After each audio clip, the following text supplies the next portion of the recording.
Hey there. This video will summarize parts 2 and 3 of the Mexican War documentary we are watching in class. We are not watching every part of the documentary, so I'm actually just going to summarize for you what's happening in parts 2 and 3 since we're not watching it. But there could possibly be information that you would want to use on your T-chart. If so, you want to do a split screen and have the T-chart next to this video. There may not be anything that you need from these parts. It's up to you.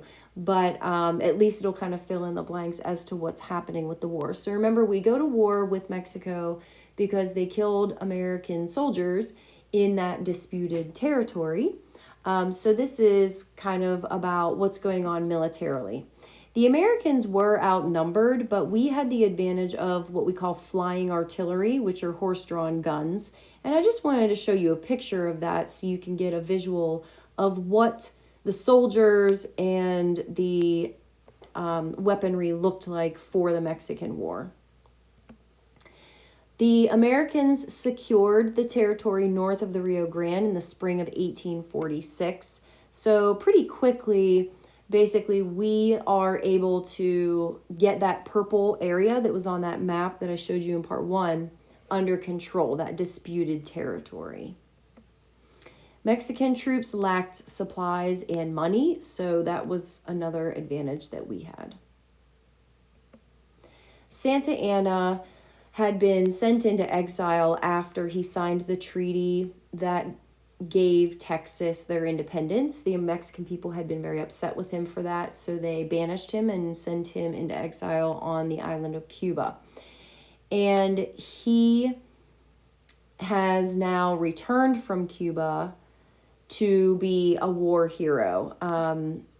Funny little story here. He had sent a message to President Polk to resolve things diplomatically, and basically promised the U.S., if you let me through your blockade on the Gulf of Mexico, basically like if you sneak me back into Mexico, I will negotiate peace for you.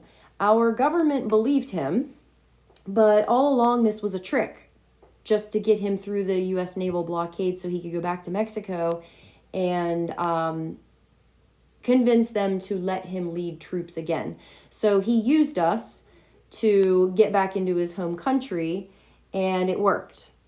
And the Mexicans are actually going to allow him to be the commander in charge of the army again, even though he had been exiled since the Texans got their independence. So that's a funny little story there about how he got back into Mexico. We actually helped him. And then he double-crossed us. Part 3, we're introduced to this dashing fellow. American support for the war was pretty strong. Taylor crossed the Rio Grande and went into what we definitely know is Mexico. But many Americans are dying of dysentery due to the bad water. And Taylor, the president really loses confidence in Zachary Taylor, so he replaces him with this man, Winfield Scott. He is chosen to take over command from Taylor. This, of course, was President Polk's decision, and Zachary Taylor is going to be really upset about that. Also in part 3, we see the Battle of Monterrey happening in September of 1846. This starts badly for the Americans, but they do get control of the high ground. Taylor agreed. He's still fighting. He's just not in command of all of the troops. He's just been demoted. But he agreed to an 8-week armistice, which means an end to fighting, to allow Mexican troops to retreat to Mexico City. And Polk is going to be furious about this. He doesn't like Zachary Taylor being so easy on the Mexicans. And that just even further divides those two men. And that's it for parts 2 and 3. So those are the parts that we did not watch, but we are going to watch part 4. So that is a different video.